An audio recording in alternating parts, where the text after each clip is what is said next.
ऐसा है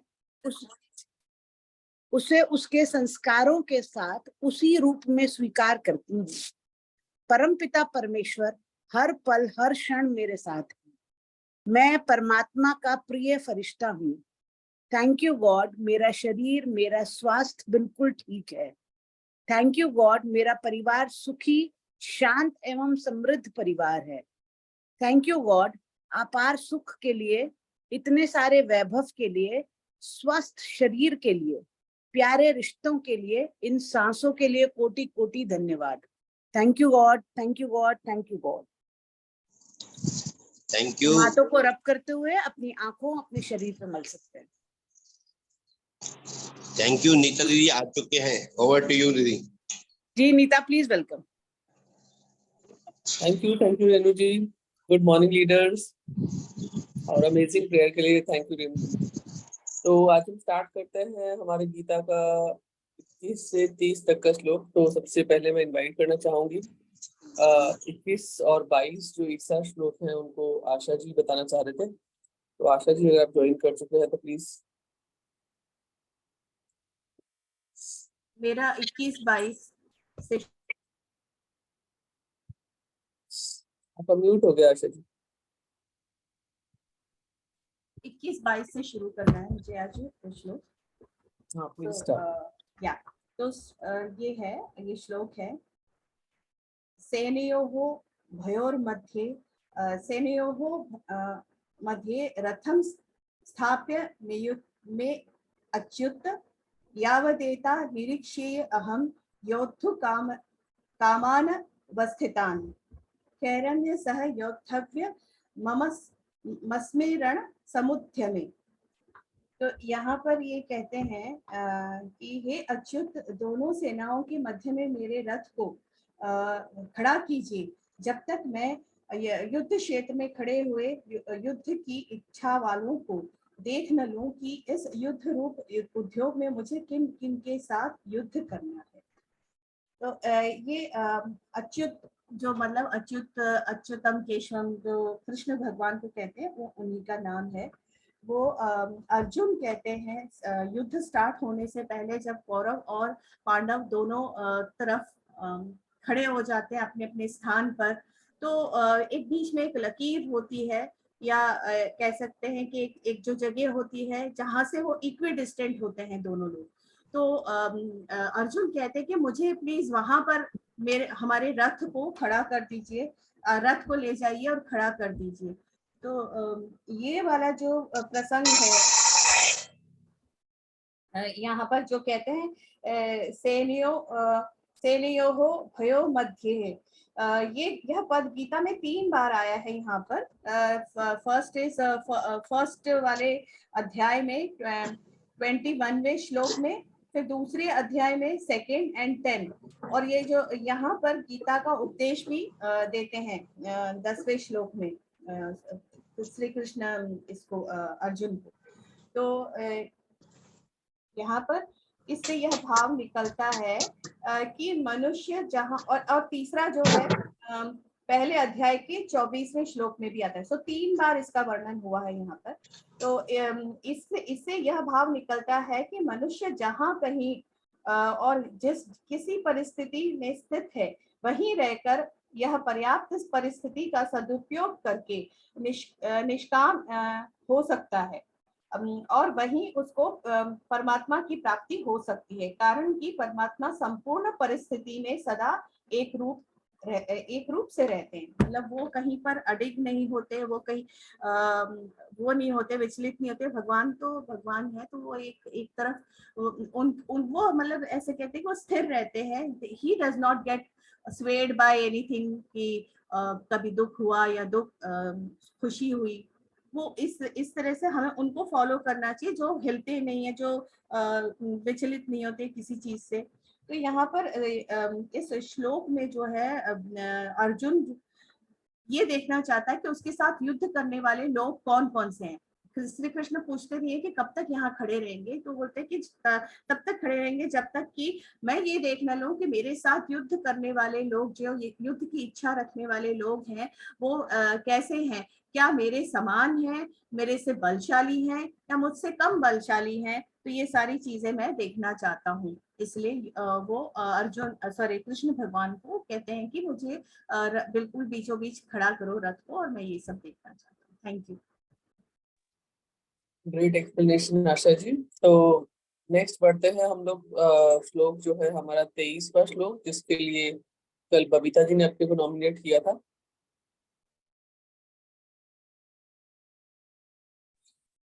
Thank you, Di. Good morning, everyone.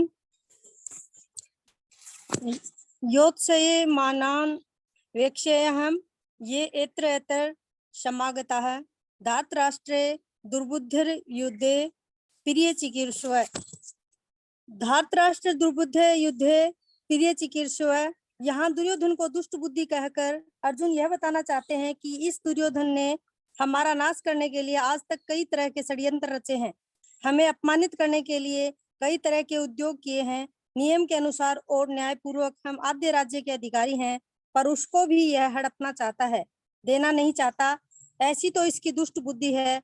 और यहाँ आए हुए राजा लोग युद्ध में इसका प्रिय करना चाहते हैं। वास्तव में तो मित्रों का यह कर्तव्य होता है कि वे ऐसा काम करें, ऐसी बातें बताएं जिससे अपने मित्र का लोक परलोक में हित हो। परंतु ये राजलोक दुर्योधन की दुष्ट बुद्धि को शुद्ध न करके उल्टे उसको बढ़ावा देना चाहते हैं और दुर्योधन से युद्ध कराकर युद्ध में उसकी सहायता करके उसका पतन ही करना चाहते हैं।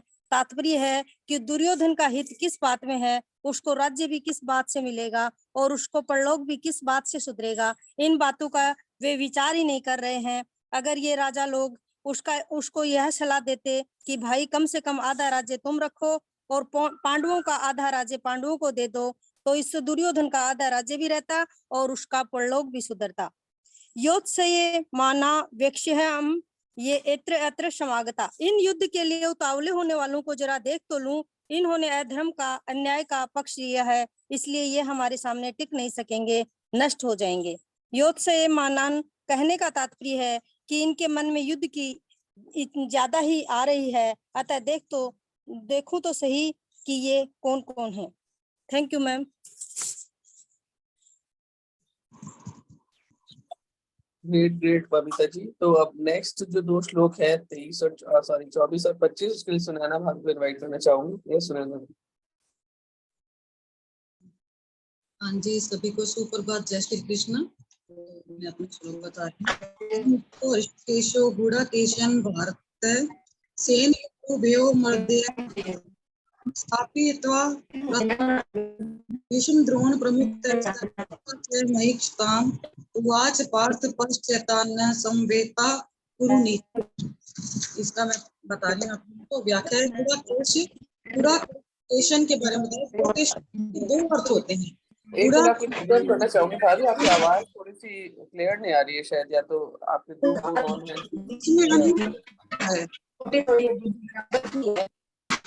तो पता क्या हुआ,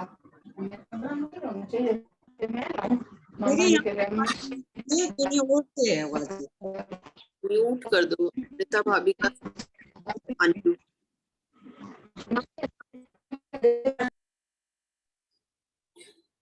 सुनैना भाभी आपने 2 डिवाइस से किया है लग रहा है ना, तो वो एको हो रहा है। एको हो रहा है इसमें। अब एक बार स्टार्ट करें भाभी। हाँ जी, हेलो, अभी ठीक है? हाँ हेलो, हाँ अभी परफेक्ट है। गूढ़ाकेशन के शब्द बताया, दो अर्थ बताए हुए हैं। गूढ़ा मतलब मुड़े हुए केश, केश मतलब बालों का, यानी कि सिर के जो मुड़े बाल, घुंघराले बाल होते हैं, उसका नाम गूढ़ाकेश इन्होंने बताया है। और गूढ़ा का नाम निद्रा का या ईश का नाम स्वामी का है। तो जो नींद लेना न चाहे, ऐसा जिसका निंद्रा पर अधिकार हो, उसे गूढ़ाकेश इन्होंने बताया। अर्जुन के केश घुंघराले थे, तो ये अर्जुन का ही नाम उन्होंने गूढ़ाकेश बताया है। एवं मुक्त है, जो निंद्रा, आलस्य और सुख का गुलाम नहीं होता और विषय भोगों का दास नहीं होता, केवल भगवान का ही दास होता है। जो उसकी बात सुनता है, केवल उसके ही भगवान, उस भक्त की बात को भगवान सुनते हैं और उसी की आज्ञा का पालन करते हैं।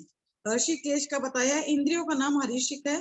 इंद्रियों के ईश अर्थात स्वामी हैं और इसे उनको हर्षिकेश कहते हैं। और इन्होंने ये बताया कि मन, बुद्धि, इंद्रियां आदि जिसके प्रेरक हैं, सबको आज्ञा देने वाले हैं, वे ही अंतर्यामी भगवान यहाँ पर अर्जुन की आज्ञा का पालन करने वाले बन गए हैं। सेन योरु मध्य स्थापित्वा रथोत्तम, दोनों सेनाओं के बीच में जहां खाली जगह थी, भगवान ने अर्जुन के रथ को, श्रेष्ठ रथ को वहीं पर लाके खड़ा किया। भीष्म द्रोण प्रमुखतः सर्वेशा च महीक्षिताम, उस रथ को भगवान ने उस रथ को भी भगवान ने बड़ी चतुराई से ऐसी जगह पर खड़ा किया जहां पे उनके जो संबंधी परिवार कुटुंब के लोग थे, पितामह भीष्म, विद्या में उनके द्रोणाचार्य जी और कौरव सेना के मुख्य राजा लोग जो उनको दिखाई दे, ऐसी जगह पर लाके उन्होंने रथ को खड़ा किया। उवाच पार्थ पश्यता समवेता कुरुनीति, कुरु पद में धृतराष्ट्र के पुत्र और पांडु के पुत्र, ये दोनों ही आ जाते हैं क्योंकि वो दोनों ही कुरुवंशी कुल के हुए। और इन कुरुवंशियों को युद्ध के लिए जो इकट्ठे हुए कुरुवंशियों को देखकर, कहने का तात्पर्य है कि कुरुवंशियों को देखकर अर्जुन के भीतर जो भाव पैदा हो रहा है, यानी कि भाव पैदा हो रहा है कि हम सब एक ही तो हैं, एक ही पक्ष के हैं, चाहे ये पक्ष उस पक्ष के हों, भले हों या बुरे हों, सदाचारी हों या दुराचारी हों, हम सभी एक ही कुटुंब के लोग हैं।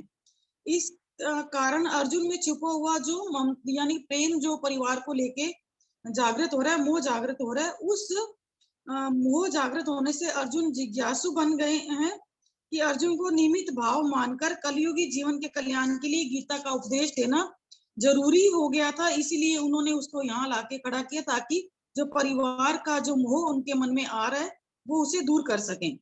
इसमें बताया इन्होंने कि अर्जुन के भीतर युद्ध करने का जोश आता और गीता के प्रकटन होने का अवसर ही नहीं आता। अगर वो इसमें युद्ध करने के लिए तैयार ही नहीं होता तो गीता का कहाँ से प्रकट होती।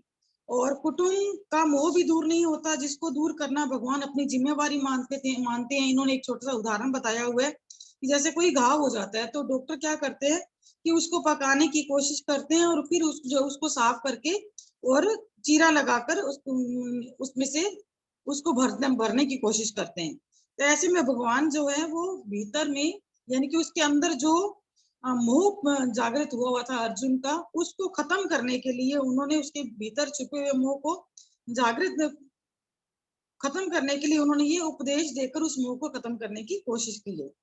अर्जुन ने कहा कि मैं इनको देख लूं।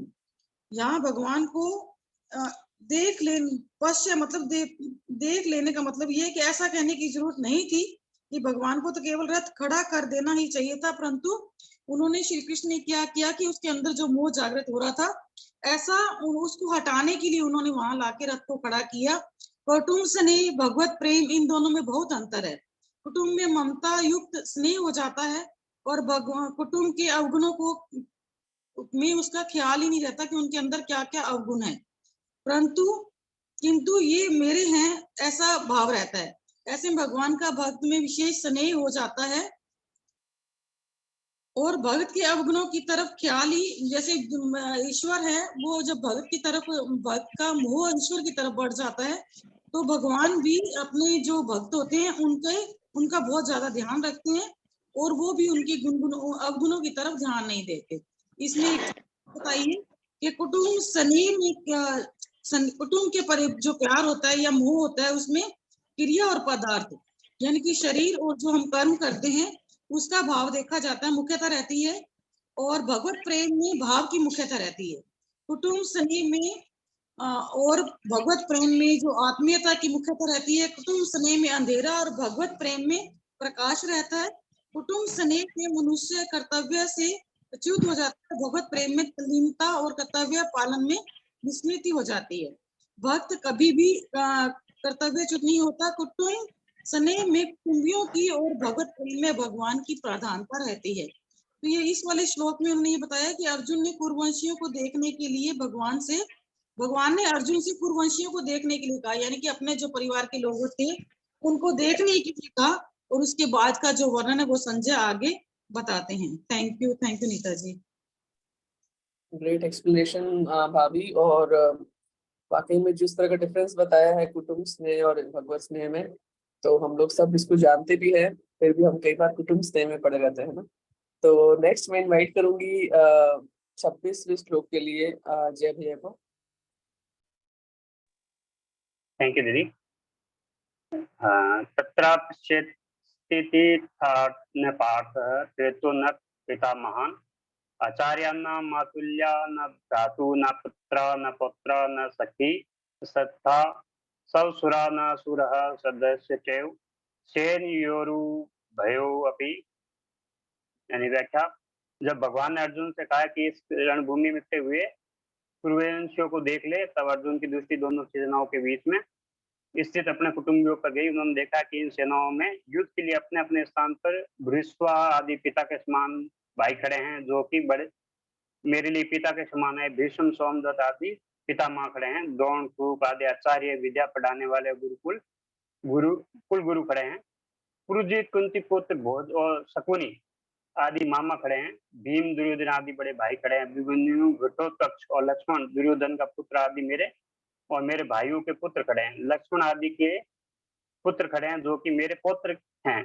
दुर्योधन ने अश्वत्थामा और आदि मित्र खड़े हैं, और ऐसे ही अपने पक्ष के मित्र भी खड़े हैं। द्रुपद सेव्य आदि ससुर खड़े हैं। बिना किसी कौतुक के अपने अपने पक्ष का हित चाहने वाले सात्यकी कृतवर्मा आदि स्वयं भी खड़े हैं। एमबीए की दृष्टि से अपने देखे जाएं तो अपन क्या है कि किसी को भी प्लान दिखाते हैं, उसको अपने मना भी करते हैं कि किसी कुटुंबियों से पूछना मत। फिर भी उसके क्या है कि कहीं कहीं वो जाके शकुनी जैसे मामा से पूछ भी लेता है। तो वो कहता भांजे ऐसा मत करना, प्रोडक्ट बहुत महंगे हैं, मैंने भी किया था, मेरे उसने भी किया था। इससे क्या है कि वो बिजनेस में आने से पहले ही आउट हो जाते हैं। Thank you so much. Great, amazing amazing.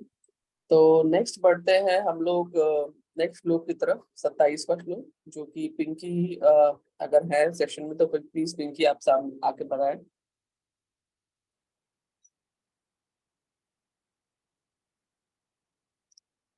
Okay, तो और कोई पढ़ के आए हैं गीता है जिन्होंने 10 लोगों ने अपनी जिम्मेदारी ली थी, 5 लोगों ने वही पढ़ के आए हैं?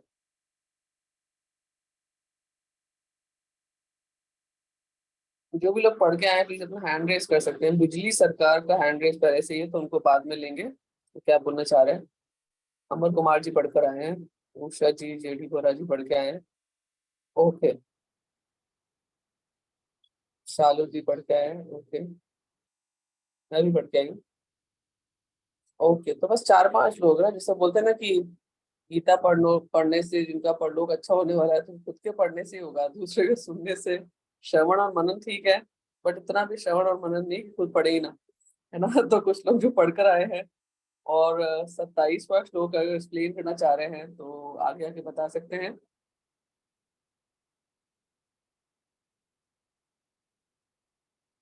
ट्वेंटी सेवेंथ अगर कोई समझाना चाह रहे हैं तो प्लीज आगे आए।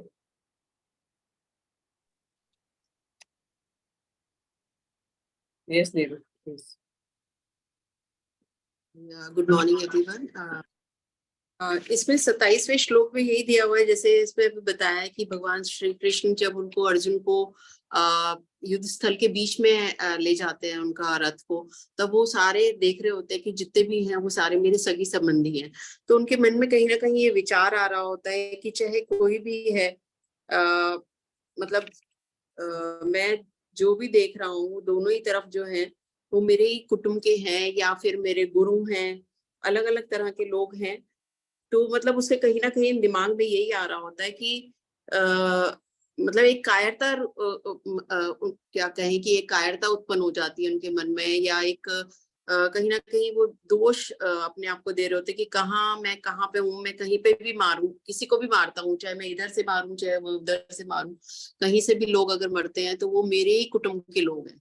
तो मतलब नुकसान कहीं ना कहीं हमारा ही होगा, चाहे वो इधर से मतलब दूसरे पक्ष के लोग हों, चाहे वो मेरी तरफ के लोग मरते हैं। तो कहीं ना कहीं एक तरह से उनके मन में एक दुर्भाव आ रहा होता है कि हम लोग ये युद्ध क्यों कर रहे हैं एक्चुअली ना। मुझे अभी यही समझ में आता है। Thank you, that's all from my side. मैं भी कुछ बोलना चाह रही हूँ। तो एक इस श्लोक में जैसे बोला कि कुंती ने उनको एक संदेश भेजा था अर्जुन को युद्ध करने के लिए, और दूसरा ये था कि अर्जुन के मन में खुद में विचार आया था कि मैं दोनों सेनाओं के बीच में जाकर देखूं कि कौन कौन मेरे विपरीत में और कौन मेरे साथ में खड़े हैं। सेना वो बीच में खड़े हुए, लेकिन जब उन्होंने सामने देखा कि मेरे सामने भी मेरे ही अपने हैं और मेरे पीछे भी मेरे अपने हैं, तो उनके मन में कायरता आई। लेकिन वो जो कायरता आई थी वो थोड़ी सी देर के लिए थी, और जो उनके अंदर शूरवीरता थी वो हमेशा से ही थी और वो हमेशा ही रहने वाली थी। तो इसमें एक शब्द बोला गया है कि जो उनकी कायरता आई वो थोड़ी सी देर पहले ही आई थी और वो चली भी जाएगी, जबकि जो उनका जो स्वाभाविक मतलब स्वभाव था वो एक शूरवीर वाला था, तो वो शूरवीरता हमेशा उनके साथ में रहने वाली है। तो इसी कायरता को हटाने के लिए जो अर्जुन ने ये खेल रचा कि वो दोनों सेनाओं के बीच में ले गए, ताकि जो उनके अंदर एक मन के अंदर एक है ना कि मेरे अपने हैं, मैं अपनों को मारूंगा, तो उस ख्याल को हटाने के लिए उन्होंने बोला कि तू अब इस सेना को देख। तो जहां तक मुझे ये समझ में आया यही वाला था कि अर्जुन को दुखी होने से बचाने के लिए, क्योंकि मरेंगे तो सभी जो भी युद्ध में आए हैं, है ना, तो दुख होगा, तो उस दुख को पहले ही हटाने के लिए जो कि श्री कृष्ण जी थे अर्जुन को बीच में ले गए और सबको दिखाया कि एक एक को अच्छे से देख लो, है ना, ताकि जो भी मन के अंदर विचार है, कायरता है, वो सब अभी के अभी निकल जाए। और अगर ये कायरता नहीं आती तो और उसके लिए फिर उनका गीता का उपदेश भी वो नहीं दे पाते। तो ये सब एक चीज से होता ना कि एक के बाद एक स्टेप सब रचा हुआ ही था पहले से ही, और यही सब कराने के लिए श्री कृष्ण जी उनको वहां पर लेके गए बीच में। Thank you so much. Great, thank you so much Sharaldi, and thank you Neeru also. तो नेक्स्ट हम लास्ट अपने जो 3 श्लोक हैं उनकी तरफ बढ़ते हैं। रेणु दीदी ने कल इसके लिए रिस्पॉन्सिबिलिटी ली थी। Thank you Neeta. Good morning leaders, myself Renu D'Costa और मैं गुड़गांव से बात कर रही हूँ। सो 28वें, 29वें और 30वें श्लोक की बात करते हैं। तो इसमें सबसे पहली बात तो कृष्ण और अर्जुन के आपस के प्रेम की बात को भी बोला गया है कि दोनों में बहुत ज्यादा मित्रता, बहुत ज्यादा प्रेम थी। यहाँ तक कहा गया है कि जहां पर भी भगवान श्री कृष्ण, यत्र योगेश्वर कृष्णो, कि जहां पर भी भगवान कृष्ण होंगे वहां पर धनुर्धर पार्थ यानी कि अर्जुन जरूर होंगे। और उसके साथ ही नेक्स्ट जो आगे बोल रहे हैं हमारे राइटर यहाँ पर, वो बता रहे हैं कि धृतराष्ट्र की जो देखने की वो थी कि मेरे अपने और पराये, वो बहुत क्लियर हो गई थी पहले के श्लोकों से। पर यहाँ पर जैसे ही उसी स्वजन की बात आई और अर्जुन ने देखना शुरू किया, तो अर्जुन ने देखा कि मेरे तो सामने मेरे ही अपने हैं, वो मेरे ही कुल के लोग हैं, तो वो मेरे ही तो हुए, कोई दूसरे नहीं हुए। अब उसको ये आशंका होगी कि ये कुटुंबियों को मारने जा रहा हूँ, मुझे शोक होना शुरू हो गया। तो उनके मन में ये विचार आया कि दोनों मेरे ही कुटुंब के लोग, मेरे ही सगे संबंधी हैं।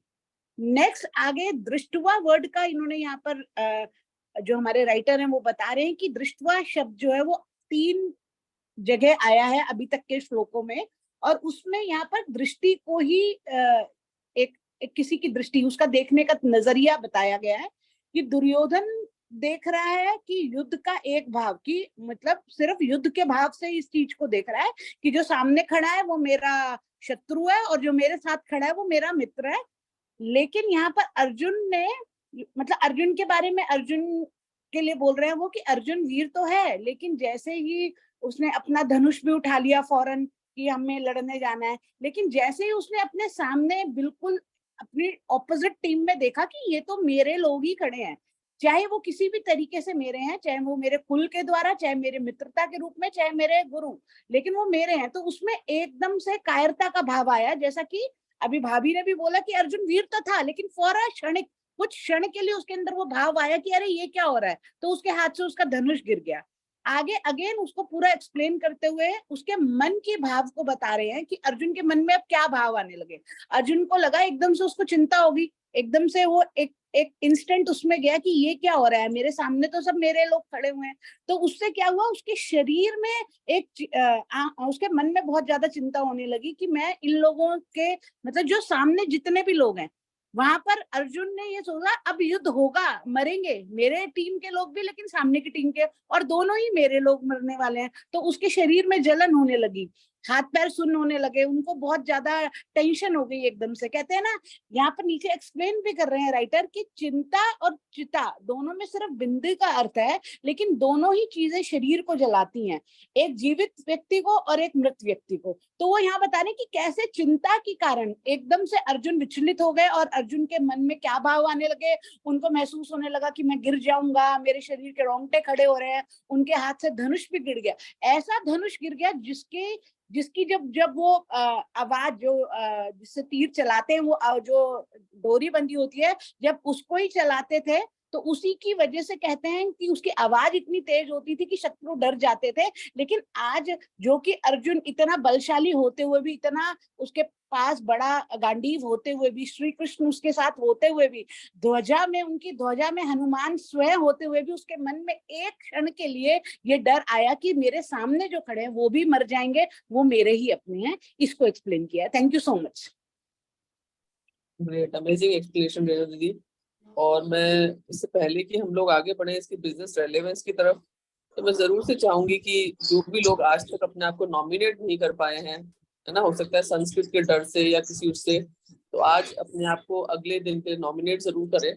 और अगर आप संस्कृत नहीं बोलना चाहते तो श्लोक पढ़ना जरूरी नहीं है, बट आप आगे आके अपने आप को नॉमिनेट कर सकते हैं। तो अभी जो 10 श्लोक के लिए हम नॉमिनेशन लेंगे, तो आई वुड रिक्वेस्ट कि जो नए लोग हैं, मतलब जिन्होंने अभी तक कभी नहीं बोला, वो अपने आप को नॉमिनेट करें। तो हम आगे बढ़ते हैं बिजनेस रेलेवेंस के लिए कि गीता का क्या कोई रेलेवेंस है हमारे बिजनेस से। तो I would like to invite जो भी शेयर करना चाह रहे हैं, जो 10 श्लोक अभी हमने पढ़े हैं उनके लिए। ओके, अच्छा, पहले से हैंड रेज है। ओके, तो पुष्पा हंसराज जी को मैं बुलाना चाह रही हूँ।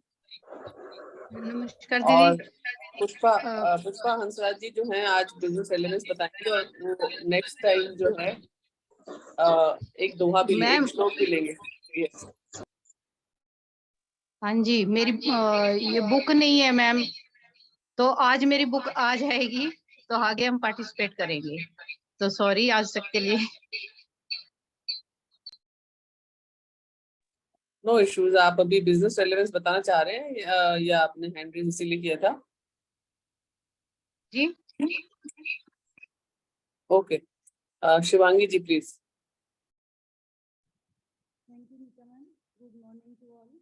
अभी जो हमने 10 दोहे पढ़े हैं, इसमें मेनली भगवान श्री कृष्ण। शिवांगी जी आपकी आवाज नहीं आ रही है। एक मिनट।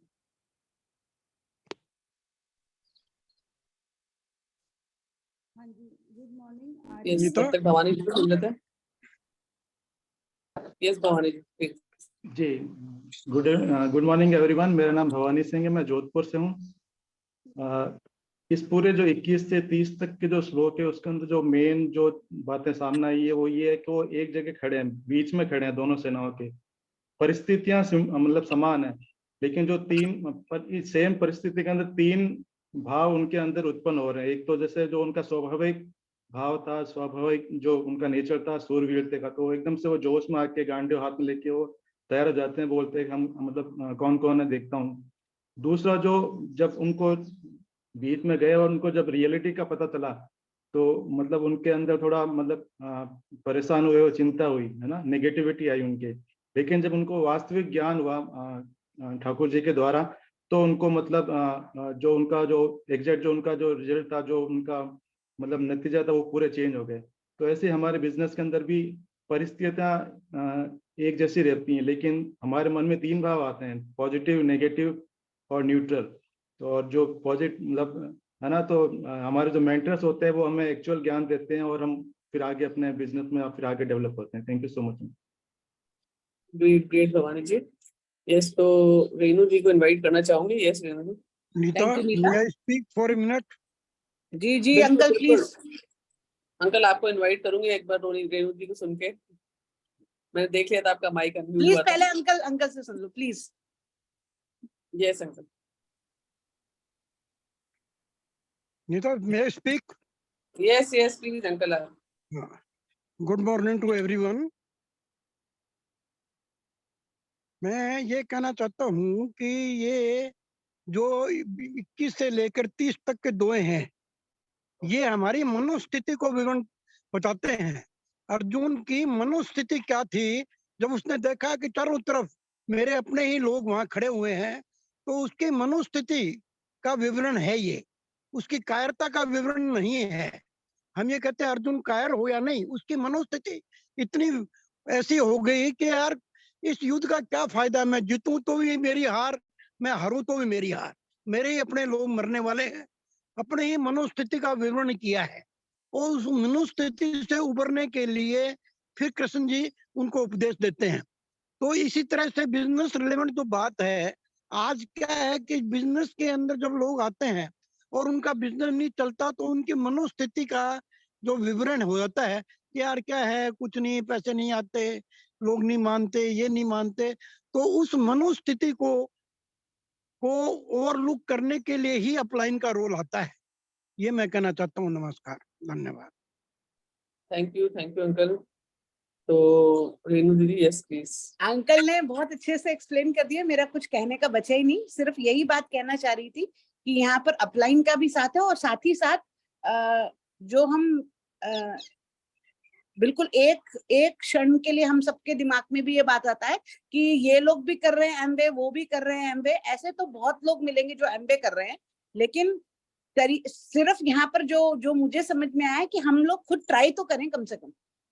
जैसे कि यहाँ पर युद्ध करने जा रहे हैं, पता है कि हार जीत होनी निश्चित है, कि हारना भी है और जीतना भी है एक पार्टी को तो, लेकिन मेरे हिसाब से मुझे ये समझ में आया कि हम ट्राई भी करें साथ के साथ। ग्रेट। तो यस, आशा जी को इनवाइट करूंगी।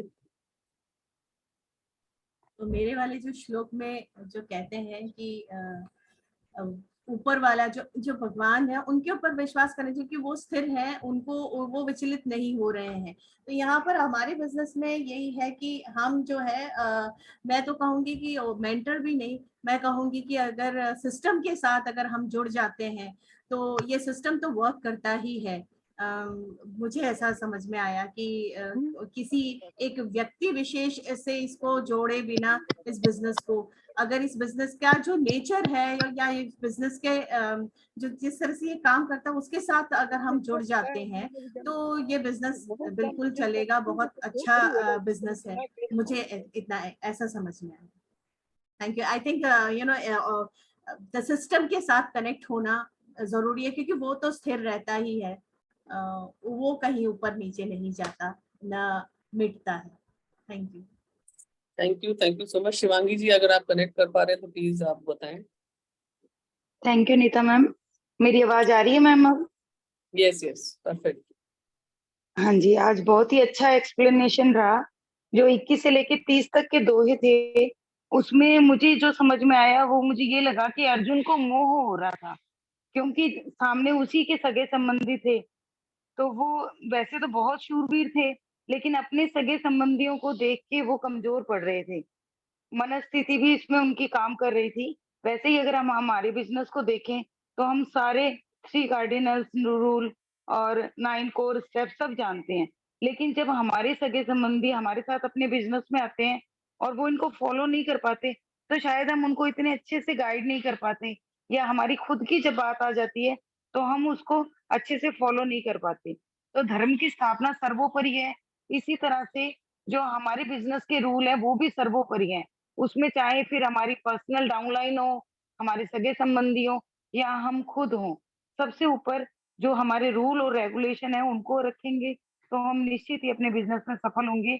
जैसे अर्जुन का मोह भंग हुआ, वैसे ही हमें भी अपने बिजनेस में अपने रूल्स को आगे रख के काम करना चाहिए, तो मैं निश्चित रूप से सफलता जरूर मिलेगी।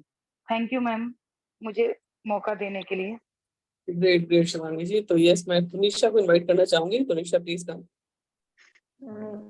हरे कृष्णा, गुड मॉर्निंग सभी को। मैंने जो आज श्लोक सुने उससे मुझे गुनिका जी का पॉडकास्ट याद आ गया।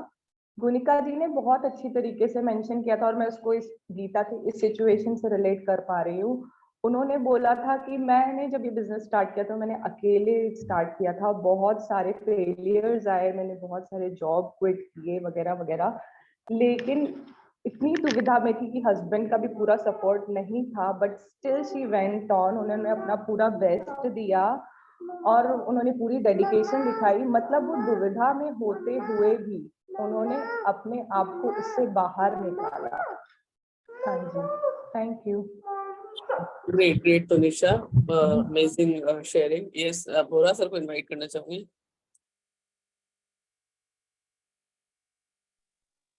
Good morning everybody. I sir Giri Bora from Jodhpur.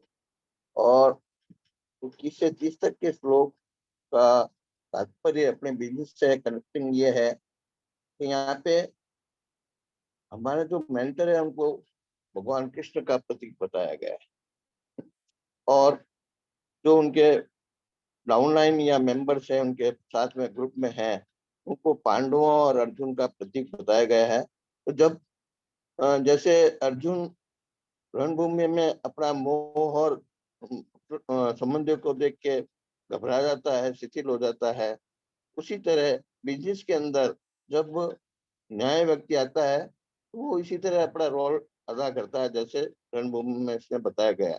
और भगवान कृष्ण यानी कि मेंटर है उसको बार बार समझाते रहते हैं, उसको ऊपर हाथ पकड़ के खींचते रहते हैं कि नहीं ऐसा नहीं है, प्रोडक्ट बहुत अच्छे हैं, महंगे नहीं है, ट्रेनिंग में आप भाग लीजिए, इसका नॉलेज लीजिए. यानी बिजनेस से रिलेटेड इसका मुझे ये अर्थ मालूम हुआ. Thank you so much. Great, amazing. अब लास्ट में सुनीता भाभी को इनवाइट करते हैं. यस सुनीता भाभी. नीता जी, तिलक सर जा रहे हैं तो उनसे अगर कुछ उनसे पूछना चाहेंगे. लेफ्ट हो गया उनका आशा जी. यस सुनीता भाभी. हेलो एवरीवन, जय श्री कृष्णा. तो मैं बस यही एक थोड़ी सी शेयरिंग के 23वें 24वें श्लोक में जो भगवान कहना चाहते हैं कि मतलब समझने वाली बात यहाँ पे ये है कि जो कुछ भी हो रहा है क्या वो अर्जुन की मर्जी से हो रहा है? अर्जुन की मर्जी से कुछ भी नहीं हो रहा है. जो भी कुछ हो रहा है वो भगवान कृष्ण की मर्जी से हो रहा है. भगवान चाहते हैं कि अर्जुन को वो निमित्त बना के और संसार को वो ऐसा मैसेज दें जिससे कि मतलब मानव का कल्याण हो. तो अर्जुन के अंदर जो गुण है, अच्छा अर्जुन को ही क्यों भगवान निमित्त बनाना चाह रहे हैं? क्योंकि अर्जुन ऐसा है, वो मतलब निद्रा का स्वामी है. मतलब जो निद्रा ले या ना ले, अर्थात जिसका निद्रा पर अधिकार होता है, अर्जुन वैसा है जो निद्रा आलस्य के सुख का गुलाम नहीं होता और विषय भोगों का दास नहीं होता, केवल भगवान का दास होता है. उस वक्त की बात भगवान भी सुनते हैं. केवल सुनते ही नहीं, मतलब उसकी आज्ञा का पालन भी करते हैं. मतलब हम लोग पढ़ रहे हैं कि अर्जुन भगवान को आज्ञा दे रहे हैं कि आप मेरे रथ को ले जाके बीच मतलब दोनों सेनाओं के बीच में खड़ा कर दो. तो अर्जुन को मतलब कितना बड़ा अर्जुन त्यागी तपस्वी और कितना निष्ठावान होगा जिसकी बात भगवान भी मान रहे हैं. तो इसीलिए भगवान उसकी आज्ञा का पालन करते हैं. और अपने सखा अर्जुन के द्वारा आज्ञा देने पर अंतर्यामी भगवान श्री कृष्ण ने दोनों सेनाओं के बीच में अर्जुन का रथ खड़ा कर दिया. जो मन बुद्धि इंद्रियां आदि सबके प्रेरक हैं, सबको आज्ञा देने वाले हैं, वे ही अंतर्यामी भगवान यहाँ अर्जुन की आज्ञा का पालन करने वाले बन गए हैं. यहाँ उनकी अर्जुन पर कितनी कृपा है.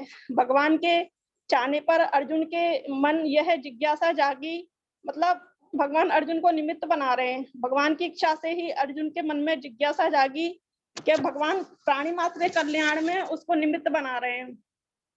तो आगे भगवान मतलब अर्जुन कहते हैं कि मैं इनको देख लूं. भगवान ने कहा तू देख ले. ऐसा कहने की जरूरत नहीं थी. भगवान को अर्जुन के मोह को जागृत करने के लिए ऐसा कहा.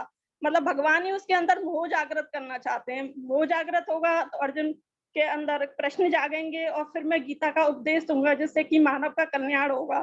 तो भगवान ने इस तरह अर्जुन को निमित्त बनाया. और भगवान ये कहना चाहते हैं कि ऐसा मत बोले कि मतलब तू देख ले. मतलब हम कहते हैं ना कि मेरा है वो तो ठीक है, लेकिन जब हम अपने अभिमान में कहते हैं ये तो मेरा ही है, तो जब वहाँ अभिमान आता है कि ये मेरा ही है, तो वहाँ भगवान को वो चीजें सब अच्छी नहीं लगती. मतलब ये सब अच्छा नहीं लगता. तो इस तरह से भगवान तो बिजनेस की तरफ से मैं भी देखूं तो हम लोगों को मतलब ये भगवान की ही कृपा से हम यहाँ बैठे हुए हैं. भगवान चाहते हैं तभी हम इस प्लेटफॉर्म पे बैठे हुए हैं. मतलब जगह जगह से इतने लोग इकट्ठे होके एक प्लेटफॉर्म पे मतलब भगवत गीता का वो कर रहे हैं. तो ये सब भगवान की इच्छा से ही हो रहा है. तो जो भी दुनिया में हो रहा है वो भगवान की इच्छा से ही हो रहा है. हम तो निमित्त मात्र है. Thank you. Thank you so much Sunita भाभी. तो मैं भी 2-3 चीजें जरूर से शेयर करना चाहूंगी इससे पहले कि पीयूष को बुलाऊं. पीयूष का हैंड रेज है. तो सबसे पहले जो सुनीता भाभी बोल रहे हैं कि भगवान श्री कृष्ण भी जो है वो अर्जुन की बात मान रहे हैं ना. क्यों मान रहे हैं, क्योंकि उन्होंने बताया है कि उनका जो है वो गुड़ाकेश है और उनका जो है इंद्रियों पर विजय प्राप्त कर चुके हैं।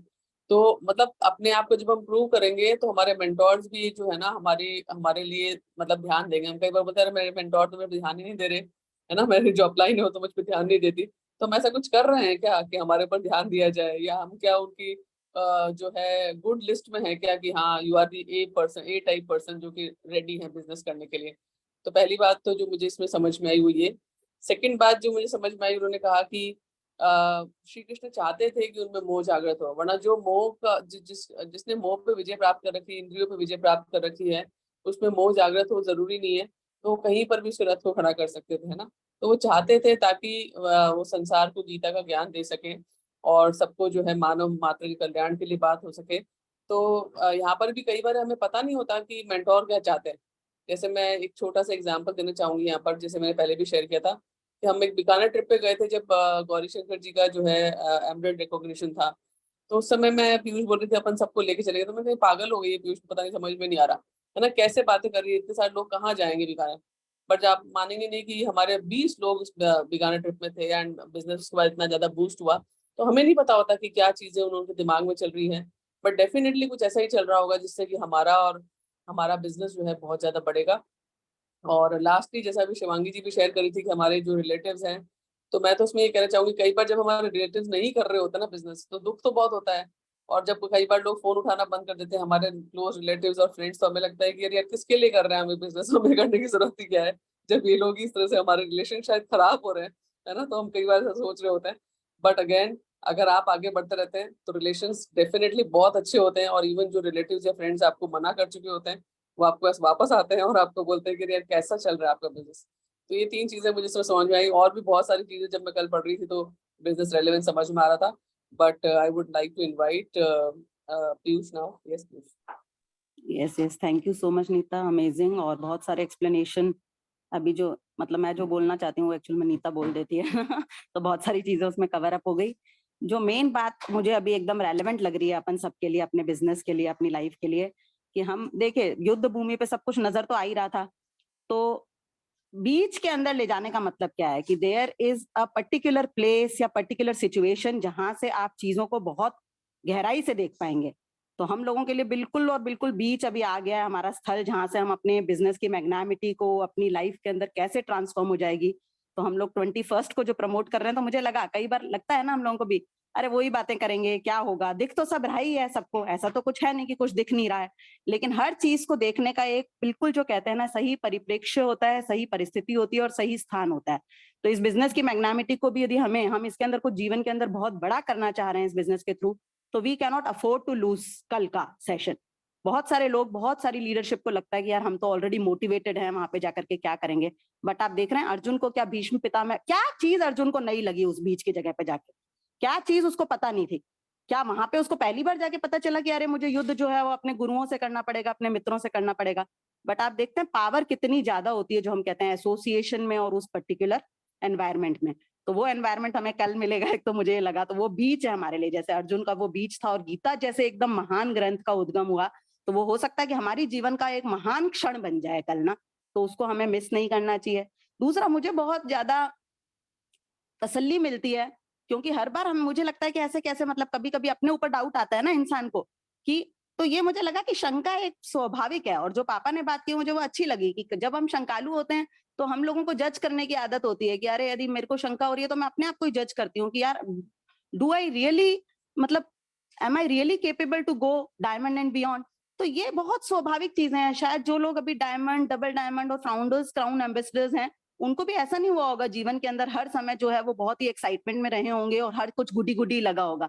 There must be several moments जब हमको एक ही चीज, जब हम इतने सुपर एक्साइटेड हैं, लेकिन उसी चीज को जब हम कई बारी जो है वो कई बार जो है निराश भी हो जाते हैं। तो ये चीज एक स्वाभाविक चीज है। यदि निराशा हमारे मन में आ रही है उसमें कुछ भी बुरा नहीं है, लेकिन उस निराशा को बस गले लगा करके बैठ जाना और अपने कर्तव्य से विमूढ़ हो जाना वो बुरा है। तो निराशा आई, वापस से अपने आप को बूस्टअप किया। और जैसे नीता ने बताया, देखिए रोल तो मेंटोर का बहुत बड़ा है ही है, और साथ ही साथ जो सारथी के रूप में कृष्ण आए और अर्जुन के कहने पे भगवान कृष्ण जो है रथ को बीचों बीच ले गए।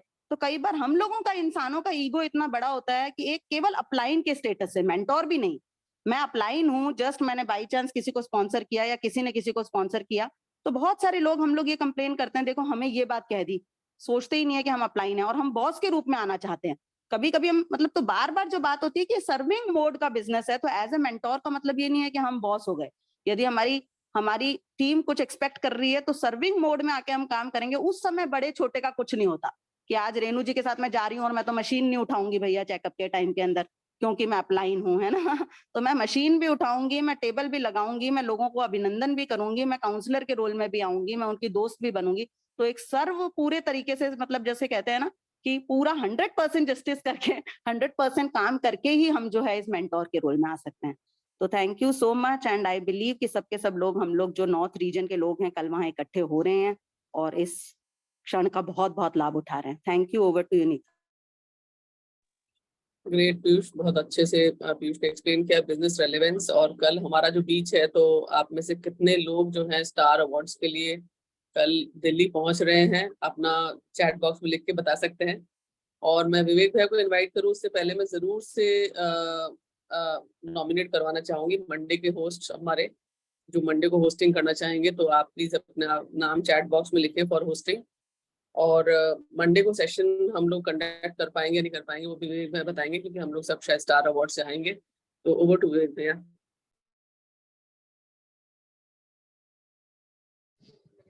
Good morning team. बहुत बहुत अच्छा सेशन गया और आज तो बिल्कुल रिलेवेंस स्थापित ही है कि कल अपन सब लोग स्टार अवार्ड्स के अंदर जा रहे हैं। हाउसफुल एकदम जबरदस्त होगा, 3 साल बाद हो रहा है। बहुत कुछ हमने कहा, वो क्षण आ गया है। तो सब लोग युद्ध भूमि के एकदम बीच के अंदर जा रहे हैं ना, जैसे रथ के ऊपर बैठ के अर्जुन जी गए थे, श्री कृष्ण लेके गए थे। तो पीयूष ने बहुत अच्छे से एक्सप्लेन किया, नीता ने बहुत अच्छे से एक्सप्लेन किया, बाकी सभी लोगों ने बहुत अच्छे से एक्सप्लेन किया। तो बस कल किसी भी हालत में चूकना नहीं है। खुद तो जा ही रहे हैं हम। अभी भी लास्ट मोमेंट के ऊपर मैंने देखा कि यार ट्रेन के अंदर रिजर्वेशन की क्या स्थिति है, उन 2-3 लोगों को ले लूं, है ना। तो अभी मैंने देखा कि तत्काल के अंदर टिकट मिल रही है, टिकट करते करते। तो मैंने अभी बस ये मीटिंग खत्म होते ही उनसे बात करेंगे। बाकी आपने जैसे मंडे की होस्टिंग का पूछा, इसका मतलब संडे का सेशन क्या अपन लोगों ने पोस्टपोन या कैंसिल कर दिया है? अभी आपने पूछा था संडे कि को तो प्लैटिनम होस्टिंग रहेगी, संडे को प्लैटिनम होस्ट करेंगे। और गीता शायद हम नहीं था। तो इस एक्चुअली क्या है, कल ज्यादातर लोग सब जने इस तैयारी के अंदर रहेंगे और परसों आएंगे। तो मेरा सजेशन ये है कि जब इतना बड़ा इवेंट है, इतनी सारी चीज है, तो 2 दिन के लिए अगर आप सब लोग एग्री हो तो अपन सेशन को कैंसिल रख सकते हैं और मंगलवार से वापस स्टार्ट कर सकते हैं, मेरी ओपिनियन के अंदर। क्योंकि इतने सब लोग सब चीजों के अंदर रहेंगे और बिल्कुल कंसंट्रेट होकर सुने और समझें, तभी फायदा होता है ना। जैसे अभी तिलक जी को आज सुबह की ट्रेन पकड़नी थी, तो तिलक जी तो आज जल्दी जा रहे हैं थोड़ा, अदरवाइज कल और परसों तो सब जनों का यही रहेगा, है ना। कल तो वहां पहुंचेंगे। तो बाकी जैसा भी आप निर्णय लेवे, है ना, बताइएगा। अभी अभी ही निर्णय लेके बताना, है ना। और अभी मैं इनवाइट करूंगा अमृता को। Thank you so much. आज के बारे में लोगों ने जो भी श्लोक पढ़े, जैसा अर्जुन रथ के द्वारा बीच में जब गए, कृष्ण जी को आदेश दिया उन्होंने कि हमें युद्ध मैदान में बीच के अंदर ले जाइए, तो मुझे केवल बहुत छोटी सी बात ही इसमें समझ में आई जब मैं इसको पढ़ रही थी। तो आप सबके साथ में कि आप लोगों ने बहुत सारी बातें बताई, वो भी सारे उसमें थे मेरे दिमाग में पॉइंट। पर उसके अलावा एक चीज ये थी कि जब हम लोग किसी को बिजनेस के रेलेवेंस में प्लान दिखाते हैं, तो वो वाली बात होती है कि अर्जुन का रथ जब उसकी सेना के साथ खड़ा हुआ था, तो हम जब किसी को प्लान दिखाते हैं तब तो हम बहुत एक्साइटेड होते हैं। जो व्यक्ति प्लान देखता है वो बहुत एक्साइटेड होता है कि मैं ये कर लूंगा, ये बिजनेस बहुत अच्छा है, बहुत सारे उसके सपने पूरे हो सकते हैं, वो सारे काम कर सकता है। उसमें पूरी एक निडरता होती है, बहादुरी होती है, वो उस मैदान में उतरने को तैयार होता है काम करने के लिए। पर जैसे ही वो प्लान दिखाने के लिए मैदान में बीच में आता है, लोगों को प्लान दिखाता है, तो लोगों की मजाक, लोगों के प्रश्न, लोगों के हाव भाव, कभी उसके बारे में, कभी उसकी हिम्मत के बारे में, कभी खुद आसपास के लोगों को दूसरी नेटवर्किंग करते हुए देखता है। और जब खुद के मन में बहुत सारे भय आते हैं या किसी और को बहुत तरक्की करते हुए देखता है, तो उसके मन में खुद के प्रश्न आते हैं कि क्या मैं ये सही कर रहा हूँ। और ये सारी चीजें जब उसके मन में आती हैं, तो वो अर्जुन वाली स्थिति हो जाती है कि वो मोह में पड़ जाता है, भय में पड़ जाता है कि अगर मैं ये सब करूंगा तो लोग क्या कहेंगे, या मैं सही कर रहा हूँ या नहीं कर रहा हूँ। उस वक्त जो एक सारथी का रोल मेंटोर जो वहां पर निभाता है, तो वो एक अपलाइन का रोल है, मेंटोर का रोल है कि वो उसे समझाते हैं कि उसे कैसे काम करना चाहिए, कैसे चीजों को, सिस्टम को देखना चाहिए, समझना चाहिए। तो मुझे यही लगा कि जब हम किसी को प्लान दिखाते हैं और जब वास्तविकता में जब वो युद्ध के मैदान में उतरते हैं, मतलब अपने सपनों को पूरा करने के लिए आगे बढ़ते हैं, तो बहुत सारी चीजें उसकी जिंदगी में आती हैं। और ये सिस्टम है, कल का जो हमारा मतलब कि स्टार अवार्ड है जो चल रहा है, कल फंक्शन होने वाला है, उसके लिए जो हम लोग सब बस भर के जा रहे हैं, ट्रेन में जा रहे हैं, सब लोग अपने अपने तरीके से वहां पहुंच रहे हैं, ये एक वो सिस्टम है, वो मेंटोर्स है वहां पर जो हमें बताएंगे कि उनके सामने भी ऐसी परिस्थितियां आई थी और उन्होंने उससे पार पा के आज इतनी अच्छी जिंदगी उनको हासिल हुई, और उनके सारे प्रश्नों के जवाब, उनके सारे मोह भंग होके वापस से उनके अंदर एक निडरता का संचार होगा। तो कल का जो हमारा स्टार अवार्ड सेमिनार्स हैं, सारे जो हमारे वहाँ पे सक्सेसफुल लीडर्स आने वाले हैं, उनको सुनकर हम अपने प्रश्नों का उत्तर पा सकते हैं और जितने ज्यादा लोगों को ले जा सके, जैसे कि अभी विवेक सर ने बोला कि कुछ कभी सीट्स अवेलेबल हैं ट्रेन के अंदर भी, तो कुछ लोगों से बात करके अभी भी हमारे पास मौका है कि हम उनको अपने साथ वहां पर ले जाकर उनके सारी बातों को, तकलीफों को, उनकी परेशानियों को दूर कर सकते हैं। Thank you. Over to Neeta. बहुत अच्छी होस्टिंग चल रही है। बाकी कल का और परसों के सेशन का जो भी आप डिसाइड करें या मैसेज कर दें तो ज्यादा बेटर रहेगा। अगर थोड़ा लेट लगता है आप लोगों को डिसीजन लेने में, तो हम सबको इंतजार रहेगा कि क्या निर्णय लिया जाता है। और रेणु जी ने लिखा है पटना के अंदर 25 को स्टार अवार्ड हो रहा है। यस, थैंक यू भाभी, थैंक यू सो मच। तो ये सेशन हमारा ट्यूसडे को होगा और ट्यूसडे के लिए होस्ट की नॉमिनेशन जो है रेणु मिश्रा जी ने किया है, और 2 श्लोक हमारे पास जो है उसके लिए नॉमिनेशन आ गया है। अमर कुमार जी ने जो है 32 के लिए बोला है, और श्याम सुंदर जी ने टेलर जो है उन्होंने, श्याम सुंदर टेलर जी ने नेक्स्ट श्लोक के लिए बोला है। तो प्लीज रेणु जी आप नोट कर सकते हैं। ओके, तो नीरू को मैं चाहूंगी 31 की जगह। कुछ लोग हैं जिनको मैं चाह रही हूँ कि वो नेक्स्ट पार्टिसिपेट करें, जैसे तुनिशा मुझे दिख रही हैं, दिनेश धागे